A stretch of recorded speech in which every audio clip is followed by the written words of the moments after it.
JEE 2028 में top 100 की rank अगले 2 साल पढ़कर अगर तुम्हारा ये सपना है तो अगले 10 मिनट में एंड टू एंड बता दूंगा इसको कैसे फॉलो करना है। अगर तुम्हारा ड्रीम कॉलेज आईआईटी बॉम्बे है तो अगले 10 मिनट में बता दूंगा कि तुमको एग्जाम के बारे में क्या पता होना चाहिए, एक दिन में कितने घंटे पढ़ना है और कैसे पढ़ा जाता है, कितने क्वेश्चन पर डे सॉल्व करने हैं, कौन से लेवल के करने हैं, बेस्ट बुक्स कौन सी है, कितने तुम्हें टेस्ट देने हैं अगले 2 साल तक और 2 साल की टाइमलाइन क्या होने वाली है। मतलब हर वो चीज जो तुम्हें टॉप 100 रैंक लाने के लिए जरूरत है, आईआईटी बॉम्बे जाने के लिए जरूरत है, वो मैं बता दूंगा। और मैंने खुद आईआईटी बॉम्बे से पढ़ाई करी है जेईई एडवांस क्रैक करके। पिछले 10 साल में हजारों बच्चे मेरे पढ़ाए हुए आज आईआईटीज में हैं। ठीक है, आज आईआईटी बॉम्बे के हर ईयर में सैकड़ों बच्चे तुम्हें मेरे पढ़ाए हुए मिल जाएंगे, फर्स्ट ईयर में, सेकंड ईयर में, थर्ड ईयर में, फोर्थ ईयर में। तो वो चीज जो मेरे लिए काम करी, जो मेरे पढ़ाए हुए बच्चों के लिए काम करी, वो तुम्हें बताने वाला हूं। साथ में वो भी बता दूंगा जिसके कारण मैक्सिमम बच्चों को सिलेक्शन ही नहीं होता। अभी देखो जेईई एडवांस का एग्जाम होगा, इसके बाद मेरे पास बहुत सारे बच्चे आते हैं, वो बोलते हैं काश सर हम ये 3 गलतियां नहीं करते ना तो हमारा आईआईटी में सिलेक्शन हो जाता। सर काश अगर कोई हमें ये बता देते ना पहले जो मैं आज तुम्हें बताने वाला हूं तो फिर हमारा सिलेक्शन पक्का था। तो अगर तुम ये बात मान लोगे तो सिलेक्शन पक्का हो जाएगा। मजे की बात यह है 99% बच्चे को ये सारी बातें पता ही नहीं होती जो मैं आज बताने वाला हूं। जिन 1% को पता होती है और जो फॉलो कर लेते, पता शायद थोड़ी और को भी होगी, बट वो 1% जो फॉलो कर लेते वो अपने ड्रीम कॉलेज में चले जाते। बेटा तो तुम्हारे पास आज चांस है उस 1% में होने का। ठीक है, कॉपी पेन ले आओ, जो बताऊंगा उसको लिखते जाना। आगे बढ़ने से पहले मैं जानना चाहता हूं कि आप लाइफ में आईआईटी क्यों करना चाहते हो। सबसे बड़ा कारण आपका आईआईटीएन बनने का क्या है वो मुझे कमेंट सेक्शन में दिखना चाहिए।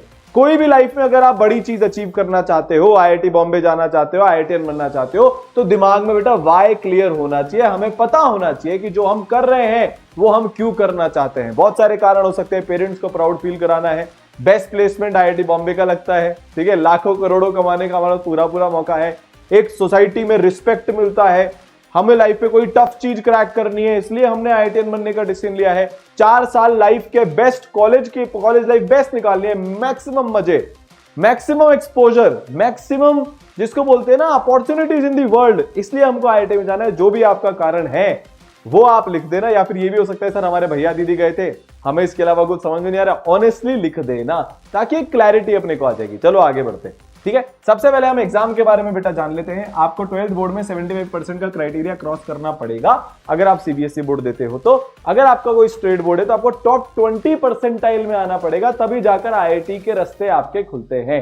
वरना आप एडवांस क्रैक भी कर लोगे, वैसे तो एग्जाम भी नहीं दे पाओगे या दे भी पाओगे, तो भी बेटा आपका आईआईटी में सिलेक्शन नहीं होगा। ठीक है, दूसरी चीज, आपका जेईई एडवांस देने के लिए क्वालिफाइंग एग्जाम होता है जेईई मेंस। ठीक है, 300 नंबर का पेपर होता है, 3 घंटे का पेपर होता है, 2 बार होता है ये। एक बार जनवरी में शिफ्ट, मतलब जनवरी जिसको हम बोलते हैं, अटेम्प्ट 1 जिसको हम बोलते हैं, एक बार बेटा अप्रैल में होता है जिसको हम अटेम्प्ट 2 या अप्रैल अटेम्प्ट बोलते हैं। अगर आप इसमें 60% मार्क्स स्कोर कर लेते हो तो आप देश के टॉप 99 परसेंटाइल में आ जाओगे। पिछले काफी सालों से ये ट्रेंड चल रहा है। एक आध शिफ्ट थोड़ी सी इजियर आ जाती है, बट जेईई मेंस पिछले 2 साल से काफी टफ होता जा रहा है। जेईई मेन 2028 को हम एक्सपेक्ट कर सकते हैं कि टफनेस लेवल और ज्यादा बढ़ेगी। अगर आपको जेईई एडवांस क्रैक करना है तो बेटा जेईई मेन में आपको क्वालिफाई करके टॉप 2.5 लाख स्टूडेंट्स में आना पड़ेगा, तब जाकर आपका जेईई मेन क्वालिफाई होगा, जिसमें से आधी सीट्स करीब करीब जनरल की होती है, आधी सीट बेटा करीब करीब कैटेगरी की होती है। तो अगर आप जनरल में बिलोंग करते हो तो आपको टॉप 1.25 लाख बच्चों में आना पड़ेगा, और उसके अलावा बाकी जिसकी भी है जैसा भी है वो वैसे हो जाता है। यहां तक बात आपको समझ में आ गई? ठीक है, अब जब आप ये क्वालिफाई कर लेते हो तो आपको जेईई एडवांस देने को मिलता है। अगर आप जेईई एडवांस एग्जाम में 50% स्कोर कर लेते हो तो बेटा आप आईआईटी बॉम्बे में टॉप 5 ब्रांचेस में पहुंच जाओगे। मजे की बात बताता हूं, आईआईटी बॉम्बे ड्रीम कॉलेज क्यों है। पिछले काफी सालों से टॉप 100 में से 60 से ज्यादा बच्चे आईआईटी बॉम्बे में जाते हैं। टॉप 10 में से 6 या 7 बच्चे आईआईटी बॉम्बे में जाते हैं। उसके बहुत सारे कारण हैं। इसके बाद आईआईटी दिल्ली को जनरली लोग प्रेफरेंस देते हैं, and so on and so fourth. ठीक है, यहां तक सबको बात समझ में आ गई। एक चीज जो यहां से आपको सीखनी है, जो बहुत सारे बच्चे गलती करते हैं, क्योंकि अब आप जस्ट 10th के बाद आए हो कि बेटा ये 10th बोर्ड का एग्जाम नहीं है, पूरी 10th बोर्ड की साइंस की बुक जितनी होती है अकेला रोटेशन का चैप्टर जे एडवांस का उतना होता है, और ये कोई एग्जैजरेशन नहीं है, ये रियलिटी है। एक बार तुम वहां पर पहुंचोगे तुम्हें समझ में आ जाएगा।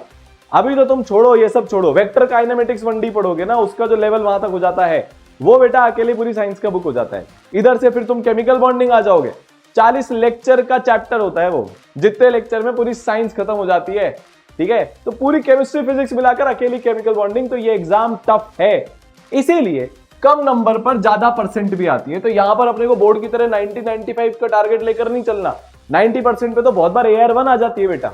ठीक है, बहुत बार AR1 आ जाती है ना। मतलब पूरे देश में 15, 16, 18 लाख बच्चे में से सिर्फ एक बच्चा या दो बच्चे 90% का बेंचमार्क क्रॉस कर पाते हैं। पेपर जनरली उस हार्ड लेवल का आता है। तो बेटा पेपर हार्ड है। यहां पर अभी तक की आपकी आदत है, आपसे मैक्सिमम सारे सवाल बन जाते थे, या फिर भी बैक एक्सरसाइजेस के बहुत सारे सवाल हो जाते थे। यहां पर उल्टा होगा। अगर आपका मटेरियल अच्छा है, एडवांस के लिए रिलेवेंट है, तो आपसे बेटा 30-40% से ज्यादा सवाल या 50% से ज्यादा सवाल नहीं बनेंगे। अभी तक आपको क्लास में सब कुछ समझ में आ जाता था। देखो, मेंटल क्लैरिटी होना बहुत जरूरी है कि हम क्या एग्जाम देने जा रहे हैं। बहुत सारे बच्चे क्या है, गलत एक्सपेक्टेशन से एंटर कर लेते हैं।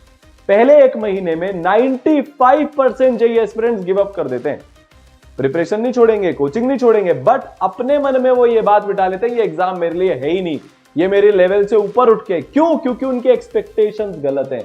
एक्सपेक्टेशन ये नहीं लेकर जाना कि सब कुछ समझ में आएगा, नहीं आएगा, मैक्सिमम सवाल नहीं बनेंगे, टेस्ट में नंबर बहुत कम आएंगे, क्योंकि जो एग्जाम आपसे 50% डिमांड कर रहा है बेस्ट कॉलेज में भेजने के लिए, बेटा उसके टेस्ट भी इसी लेवल के होने चाहिए हैं।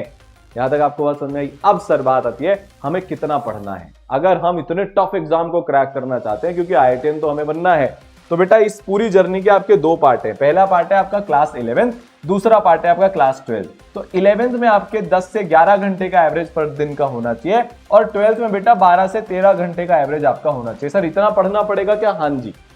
ठीक है, जो 18 लाख बच्चा 2028 में एग्जाम देगा, क्योंकि बच्चे हर साल बढ़ते जा रहे हैं, उसमें से बेटा 2-2.5 लाख बच्चा एकदम सिंसियर होता है, वो इतनी पढ़ाई करता है। तो ये बेसिक मिनिमम क्राइटेरिया है, इसके बिना नहीं होगा। और लाइफ में अगर कोई चीज IIT जितनी शानदार हो, IIT जितनी स्पेशल हो, तो बेटा उसके लिए तो ये मेहनत कम है। एक बार आप IIT में पहुंच जाओ, ये जो आपकी 2 साल की तपस्या है 6 महीने में वसूल हो जाएगी। मैंने जिया IIT बॉम्बे की लाइफ, फर्स्ट हैंड एक्सपीरियंस बता रहा हूं, किसी से सुना है नहीं बता रहा। मैंने देखी है वहां की अपॉर्चुनिटी, मैंने देखा है खुद के अंदर ट्रांसफॉर्मेशन में IIT बॉम्बे जाने से पहले कैसा था वर्सेस उसके बाद मेरी लाइफ में क्या चेंजेस आ गए, मेरा क्या नेटवर्क बन गया, किस लेवल की सोच हो गई, मेरे को कितनी हेल्प मिली भारत के one of the best startups बनाने में, एजुकेशन के अंदर बहुत सारी चीजें बेटा, कि आज देश के ऑलमोस्ट सारे पिन कोड के बच्चे ई-सरल से पढ़ रहे हैं। उसमें बहुत बड़ा कंट्रीब्यूशन IIT बॉम्बे में जो मैंने सीखा उसका था। ठीक है, तो 10 से 11 घंटे 11th में, 12 से 13 घंटे बेटा आपके 12th के अंदर। अब इसमें भी ब्रेकडाउन जानना बहुत जरूरी है कि थ्योरी कितना, प्रैक्टिस कितना, रिवीजन कितना और टेस्ट कितना। तो बेटा देखो, करीब करीब आपकी 45% टाइम थ्योरी में जाना चाहिए। 45% टाइम थ्योरी में जाने का मतलब हो गया कि बेटा आपके 5 घंटे थ्योरी में चले गए, 45% टाइम प्रैक्टिस में जाना चाहिए, 10% टाइम आपको रिवीजन करना है। आपको एक मजे की बात बताऊं, 99% बच्चे क्लास में पढ़ने के बाद उसके नोट्स ही रिवाइज नहीं करते। ये 10th का एग्जाम नहीं है, आप भूल जाओगे। अगर आपने जो तीनों क्लासेस करी है फिजिक्स, केमिस्ट्री, मैथ्स की, सेम डे उसका रिवीजन नहीं किया, तो आपके दिमाग में से कॉन्सेप्ट उड़ जाएंगे, आपसे क्वेश्चंस नहीं बनेंगे। ठीक है, तो ये बेटा हो गया मंडे से सैटरडे का।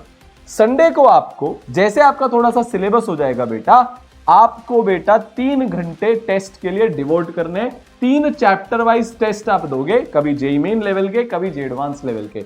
और महीने में एक दिन आपको क्यूमुलेटिव टेस्ट देना है। महीने के एक संडे को आपको क्यूमुलेटिव टेस्ट देना है, जिसमें आपने जो भी महीने भर में पढ़ा है वो आपसे पूछा जाए, उसका आपका टेस्ट हो। जेईई मेन का हो तो जेईई मेन एक्चुअल लेवल का हो, जे एडवांस का हो तो जे एडवांस एक्चुअल लेवल का हो। जैसे ई-सरल के ब्रह्मोस बैच में अगले 2 साल तक होने वाला है। ये वही बैच है जिससे हाईएस्ट सिलेक्शन रेशियो आ रहा है 12th अपीयरिंग स्टूडेंट्स का पिछले 5 साल से, जिससे हाईएस्ट रैंक भी आ रही है, टॉप 100 की भी रैंक आई है, और हाईएस्ट सिलेक्शन रेशियो भी आया है। यहां तक आपको बात समझ में आई? तो टेस्ट ऑन संडे 3 आवर्स बस। अब यही सेम परसेंटेज आपकी 12th में भी होनी चाहिए। 45% थ्योरी, नंबर ऑफ आवर्स बढ़ गए तो थ्योरी के आवर्स बढ़ गए, 45% प्रैक्टिस तो वापस से रिवीजन का 10% बेटा, और आपका टेस्ट आपका संडे को होता रहेगा। अगर आपने टेस्ट नहीं दिया आपका सिलेक्शन नहीं होगा। आप कितने भी तेज हो, आइंस्टीन न्यूटन के खानदान से आप क्यों नहीं आते हो, बिना टेस्ट के ये प्रिपरेशन नहीं हो सकती। और सिर्फ टेस्ट ही नहीं देना, उसके बाद 1-2 घंटे उसका एनालिसिस भी करना है। एनालिसिस करोगे तब समझ में आएगा कहां पर इंप्रूवमेंट करना है। मेरे पहले टेस्ट में 18% नंबर आए थे जब मैंने मेरा पहला टेस्ट दिया था जेई का। तो अगर आपके भी कम आए प्लीज गिव अप करके मत भागना, ये प्रिपरेशन लंबी है। कुछ बच्चों को जल्दी समझ में आ जाता है कैसे करनी है, कुछ बच्चे समय लेते हैं, पर जो टिका रहेगा वो जीत जाएगा बेटा। ठीक है, अगला मेरे को सर कितने क्वेश्चन करने चाहिए और किस लेवल के करने चाहिए। पहले बेटा तुमको मैं बता देता हूं ओवरऑल क्वेश्चन तुमको कितने करने चाहिए हैं। ओवरऑल क्वेश्चन तुम्हें एनीवेयर बिटवीन 35,000 टू 45,000 के बीच क्वेश्चन तुमको अगले 2 साल में प्रैक्टिस करने पड़ेंगे, जो कि रफली तुम मानकर चलो 20,000 क्वेश्चंस पर ईयर। एक साल में 20,000 क्वेश्चन। और जब तुम इसको 365 से डिवाइड करोगे बेटा तो 60-70 क्वेश्चन पर डे का तुम्हारा एवरेज आना चाहिए है। ठीक है, तो हम 75 पकड़कर चलते हैं 11th के अंदर और 80 to 85 पकड़ के चलते हैं 12th के अंदर। देखो ये सबसे डिटेल्ड रोड मैप है आज यूट्यूब पर जो मिल रहा है। एग्जैक्ट ब्रेकडाउन कर रहा हूं पूरी प्रिपरेशन को। जो इसको याद रख लेगा, फॉलो कर लेगा, 2 साल बाद आईआईटी में बैठा होगा। जब मैं आईआईटी बॉम्बे आऊंगा, हर साल हमें आईआईटी बॉम्बे, आईआईटी दिल्ली से इनविटेशन आते हैं किसी ना किसी इवेंट के लिए, वहां पर आप मिलोगे, तब आप बोलोगे सर 10th के बाद आपकी वीडियो देखी थी। और अगर आप ब्रह्मोस बैच में आ रहे हो जो बहुत जल्दी शुरू हो रहा है, तो फिर तो आप 2 साल पढ़ने ही वाले हो। 2 साल अपनी जर्नी साथ में रहने वाली है। इंटरैक्टिव लाइव क्लास होती है तो अपन ऑडियो विजुअल बात भी उसमें बहुत सारी करने वाले हैं। ठीक है, अभी मेरा होमवर्क चेकिंग सेशन है इसी बैच में। ब्रह्मोस 1.0 जो शुरू हो गया था, अब जो ब्रह्मोस 2.0 आएगा या इसके बाद के जो बैचेस आएंगे उनके भी रेगुलर होमवर्क चेकिंग होगी। पूरा टेस्ट एनालिसिस का हमारे अंदर सेशन होता है, एक बच्चे का हम टेस्ट एनालिसिस कराते हैं, मेंटरशिप होती है। और ईसरल के ब्रह्मोस बैच में आपको हम 50,000 क्वेश्चन देते हैं, तो जितने जरूरी उसे थोड़े से ज्यादा दे रहे हैं ताकि जो बच्चे ज्यादा प्रैक्टिस करना चाहते हैं वो कर लें। अब सर इस 75 में से बेसिक लेवल के क्वेश्चन कितने होने चाहिए बेटा? 25 क्वेश्चन बेसिक लेवल के होने चाहिए इनिशियली जब आप प्रिपरेशन शुरू कर रहे हो, ताकि आपको कॉन्सेप्ट याद हो जाए, ताकि आपको फॉर्मूला अप्लाई करना आ जाए। ठीक है, फिर सर जेई मेन लेवल के कितने होने चाहिए बेटा? 25। और जे एडवांस लेवल के कितने होने चाहिए? 25। अगर आप ये तीनों खत्म कर लो तो 15-20 दिन बाद जब आप कंफर्टेबल हो जाओ इस प्रिपरेशन में, आपको जेई एडवांस प्लस लेवल के भी 5 क्वेश्चन पर डे करने चाहिए हैं। जैसे ईसरल के बैच में हम लोग एक्स्ट्रा मटेरियल देते हैं जो जेई एडवांस प्लस लेवल का होता है। ठीक है, पर ये सब 15-20 दिन बाद। तो आपका बेटा ये जाता है सबसे पहले ये बेसिक 25 करके लेवल अपना मजबूत बनाओ, फिर जेई मेन लेवल पर जाओ और फिर जेई एडवांस लेवल पर जाओ। अब सर मेरे को कितने टेस्ट देने चाहिए हैं? ठीक है, तो टेस्ट की हम बात कर लेते हैं। अगले 2 साल में आपको देखो करीब करीब हम मानकर चलते हैं 90 चैप्टर जेई मेंस में है, 90 चैप्टर जेई एडवांस में है, थोड़ा बहुत ऊपर नीचे हो सकता है। तो इतने तो हम चैप्टर वाइज टेस्ट दे ही रहे हैं, ये हो गए 180।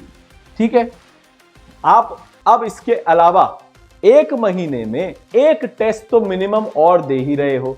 तो बेटा 24 मंथ्स के हो गए हमारे ये 24 टेस्ट। ठीक है, तो उसमें 12 होंगे जेई मेन लेवल के और 12 होंगे जेई एडवांस लेवल के। तो ये कितने हो गए? 180 और 24।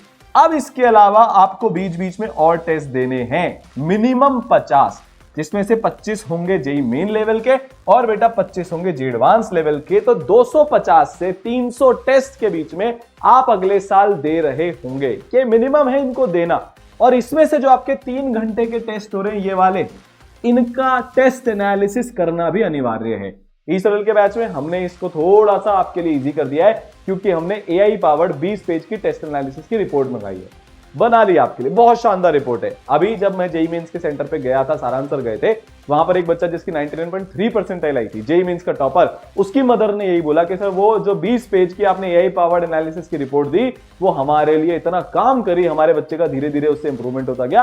आपको अगले 2 साल तक वो चीज बेटा अपने बैच के अंदर मिल रही होगी। ठीक है, उसकी चिंता मत करना। तो 2 साल की सर टाइमलाइन क्या है? अप्रैल से आप स्टार्ट कर रहे हो। सर क्या मैं लेट हो गया क्या? ऑनेस्टली बताऊंगा तो हाँ, थोड़ा सा मार्च में शुरू करते तो एडवांटेज ज्यादा मिलता, पर क्या अब पॉसिबल है? यार बहुत पॉसिबल है, बहुत आसानी से पॉसिबल है। बट अब पूरे साल ना बिना भटके अपनी पढ़ाई कर लेना, टॉप 100 की रैंक आ जाएगी। दिसंबर 2026 तक अपनी 11th खत्म हो जानी चाहिए। अक्टूबर 2027 तक अपनी 11th प्लस 12th अपन खत्म कर देंगे। ब्रह्मोस बैच में तो ये आराम से हर साल होती है। आप कहीं और से पढ़ रहे हो तो आपकी खत्म हो जानी चाहिए। और बेटा जनवरी 2027 का एग्जाम तुम 2 बार रिवीजन कर देकर आओगे, तभी तुम्हारा काम चलेगा। अब यहां से यहां के बीच में पड़ेगा जुलाई से तुमको क्लास 12 बोर्ड की प्रिपरेशन को शुरू कर देना है। तो ये अपनी है मोटी मोटी टाइम में। ठीक है, यहां तक बात समझ में आ गई। तो this was and this is the only and the best way to get into IIT. जो चीजें आपको करनी है 100% आपको बता दी, ठीक है। इसके अलावा अगर आपको और कुछ चाहिए हो तो वो भी आप मेरे को कमेंट सेक्शन में बता देना। जैसे टाइम टेबल बता दो सर, केमिस्ट्री फिजिक्स मैथ्स कैसे पढ़ते हैं ये बता दो सर, अपने आप लेवल को एडवांस लेवल पर कैसे लेकर जाना है सर ये बता दो। आपको जो भी चाहिए, 3 मिस्टेक्स कौन सी अवॉइड करनी है सर वो बता दो, वो भी मेरे को बेटा कमेंट सेक्शन में बता देना।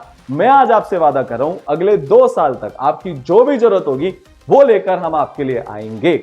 एक चीज और बेटा, बहुत बड़ी बात, ई सरल की ऐप पर आपके लिए बहुत सारे फ्री रिसोर्सेज डाल रखे हैं, जिसमें आपको पीवाईक्यूज फ्री में दे रहे हैं। इरोडोम के कौन से क्वेश्चन आपको करने हैं वो हम पूरी लिस्ट बनाकर आपको दे रहे हैं। हर एक बहुत सारे रिसोर्सेज आपको वहां पर मिल जाएंगे, तो आप वो भी जाकर इंस्टॉल कर सकते हो, ठीक है। तो मिलते हैं ब्रह्मोस बैच के अंदर जो बहुत जल्दी शुरू होने वाला है, और यूट्यूब पर तो अपन मिलते ही रहेंगे। All the best.